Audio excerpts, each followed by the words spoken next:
Yes, Arsenal fans, this is a video about Bukayo Saka playing up front. Some of you will hate it. Arsenal fans don't like the idea of moving Bukayo Saka out of position. But I saw so much from that Everton game. I saw things in the Wolves game as well that just made me think, this is our best player. Get him involved in all areas of the pitch. Give him some freedom. And I think I've got some compelling evidence from the Everton game that shows why this is someone who we need to give more freedom to, get him popping up in different areas so he can affect the football and generate our best attacking, free-flowing football in all areas of the pitch. Let's take it to the tactical quarter and break it down. The first thing I've got here on the JLA tactics board is Bukayo Saka receiving the ball from a throw-in in acres of space. He just floats in off the right. No one's picked him up. You can actually see Garner here with his hands in the air going, why has no one picked him up? Bukayo Saka in loads of space. But it's what he does after that. Because after that, he plays the ball to Leandro Trossard first time. Was it first time? Maybe second time. Maybe takes a touch. Gets it wide to him, though, does really well. You move it on. And look at the players around him. 4 players around him, but he demands the ball in that space.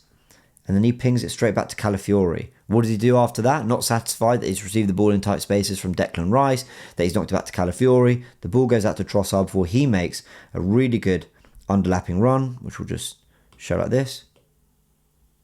And then he whips a wonderful ball into the box, which is defended. It's defended well. Was it a wonderful ball? Anyway, he whips it in first time. It causes some havoc.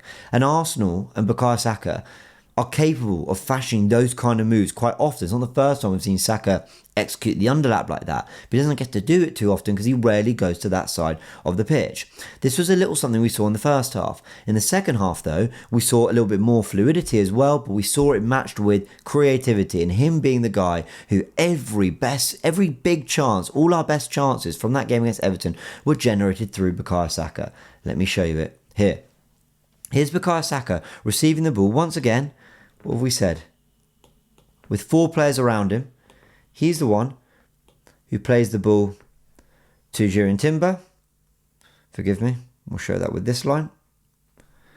And then he follows his run to the edge of the penalty area. Now, his effort wasn't the best with his right foot. It was cleared off the line. I'm not sure the pass from Timber is the absolute best. He probably should have squared it to Gyökeres.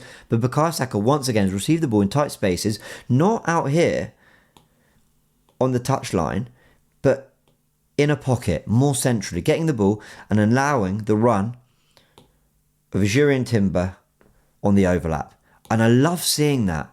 I don't know if generating football is the term. I don't know if I've taken that from Mikel Arteta, but just making things happen. Then we see, a little bit later, once again, he's got someone right on his back, Bukayo Saka. And he turns him, and Jurrien Timber makes a run this way, and Ødegaard makes a run this way, and Declan Rice makes a run this way, and Leandro Trossard is somewhere in this space over here, about to attack the penalty area where he hits the post. But it comes from Bukayo Saka receiving the ball with his back to goal, a player behind him, he's really, really strong, holds him off, turns him, knocks into Timber, and the football happens. He's the one who's broken the block of Everton, he's the one who's pulled players out of position, who's allowed our fluidity to happen. And then we see this too. A lovely ball to Ødegaard. Ødegaard follows it up with a lovely run, and Zubimendi gets into that area of the pitch where his effort then hits the post.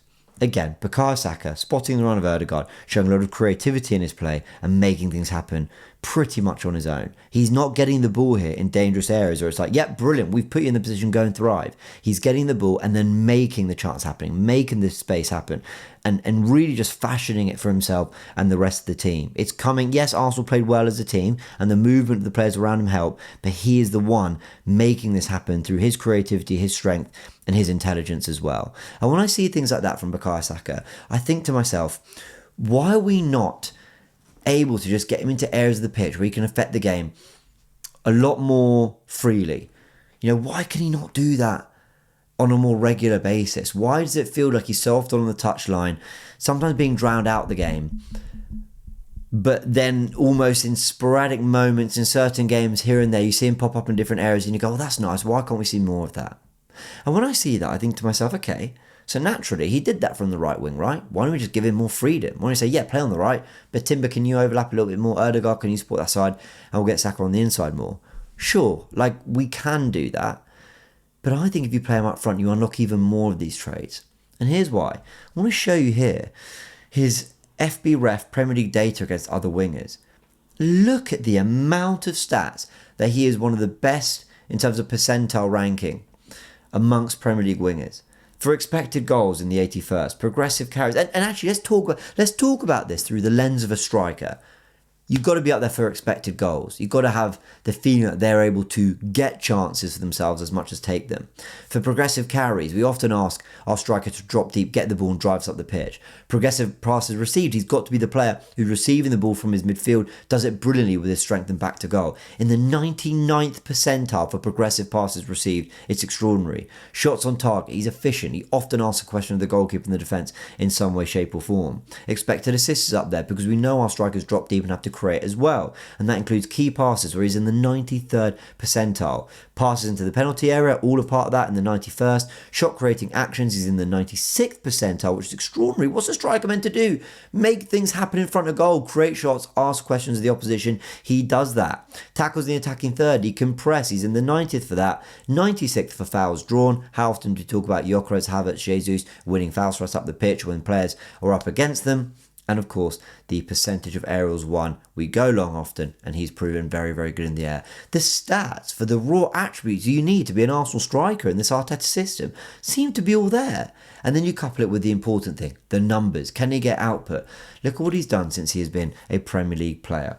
1 goal and 5 assists in his first season, but he's built on it since then. 5 and 4, before then hitting 11 and 7. So 18 goals and assists in 38 games in the 21-22 season. Then once Arsenal started really competing for the title, he got 14 goals and 12 assists in 22-23, followed by 16 goals and 12 assists in 23-24. And then the season after, bear in mind, he got injured for 4 months, missed 4 months of a 9-month campaign. He still got 6 goals and 11 assists. Those 11 assists, pretty much 10, maybe all 11 of them by the time he got injured in December. This season, yes, 4 and 3 doesn't look amazing. I think he's still getting to his very best since his injury, but it's 4 and 3 in 15 games. So he's actually still averaging a goal or an assist every 2 games, which shows you that when he's still not at his best, he can put up goals and assists and pure numbers. When you've got a player who can do that, I don't know why we just limit them to the touchline. So look, you can find a few solutions.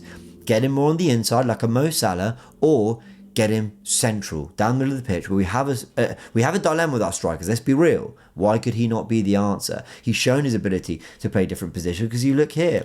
He's played as a right winger, right midfielder, 10, central midfielder, left wing back, left midfielder / left wing back. I think the right mid and left mid there are really the wing back positions he's played, and then on the left wing too. So he's played a multitude of positions for Arsenal. What's one more, right? Why could he not play up front as he's adapted to every other position? He's so intelligent. Why could he not adapt, should I say, to that position there in the same way Alexis Sanchez did? Because look at Sanchez at Arsenal and his numbers.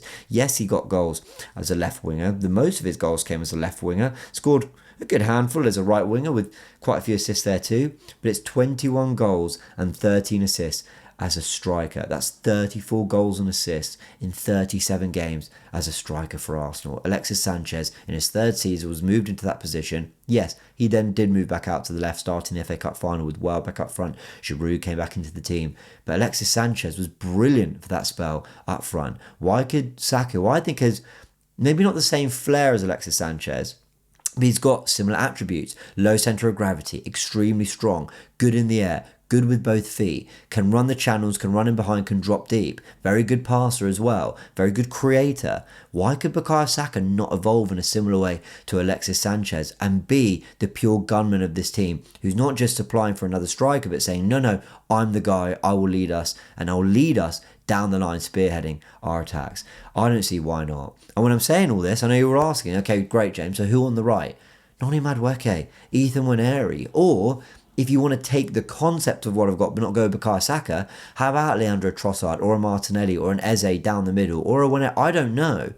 But I just wonder whether we can get more of those flair players playing in those pockets, playing off each other and making things happen. Because quite frankly, we're not servicing a striker too well right now. We look like we're playing some of our best football when Jesus is on the pitch. But is he quite the answer? Saka, I think, can give us everything Jesus does with the output too. And I think he's someone who can do it in a lot of different ways, from pure service or making it happen himself.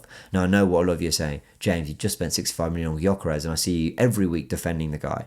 I hear you. But what I can't do is I can defend certain things, but I can't pretend to you that he's playing well enough for us to all be super happy with it right now. He's struggling. If you pull him out, you bed him in. And I know he was a striker for now, I get that. But maybe this is only something that happens for a few months. He comes off the bench, he gets a few goals, something like how Darwin Núñez did, and then maybe pushes himself into the 11 because he's actually starting to find his feet and get a few goals. That might be something you can do with Gyökeres. I'm just trying to find the best version of Arsenal right now. I want to look at what Saka did against Everton. And by the way, he wasn't even at his best, Saka. But look how much he made happen, and look how much of it he did from central and creative spaces, which you wouldn't normally associate with him. He's a brilliant creator. He's brilliant with his back to goal. I want to see Bukayo Saka given freedom to affect all areas of the pitch, and I reckon his numbers will skyrocket if he did. Let me know your thoughts in the comment section below, people. Bukayo Saka up front, is it an option? And before I let you go, I want to tell you about this. Look at this. Gonna be a Merry Christmas bauble. I'm gonna put the link in the description. You can find them on Instagram. It's from Craft Essence UK. And what they basically said, it's a laser cut wood and hand finished bauble that you can put on your Christmas tree. I've got one. I've got this one. It's on my Christmas tree. And 50p from every sale goes directly to the Arsenal Foundation as well. They do them for other clubs. So if you're not just an Arsenal fan watching and you just thought this video was interesting, they might have them for your club as well. Go have a little look. I'll put the link in the description below. But yeah, I wanted to tell you all about it. I know we're quite near to Christmas, but perhaps you can get it and enjoy it into the new year and enjoy it because they do quick delivery. You can have it for next year maybe as well. But yeah, I thought it was a really, really cool product, and recommend you all go check them out. Big thanks to Craft Essence UK for sending that over. All right, everyone. Big Merry Christmas to you all if you celebrate. There will be content with the player ratings on Boxing Day, loose cannons, the Goonerverse podcast, all of that out this week. So go check that out. And of course, we'll be keeping you up to date with any news on Goonerverse News. I'll be out in Italy, but I'll still be reacting to the news as and when it happens. Big thanks for joining. I'll catch you all very soon.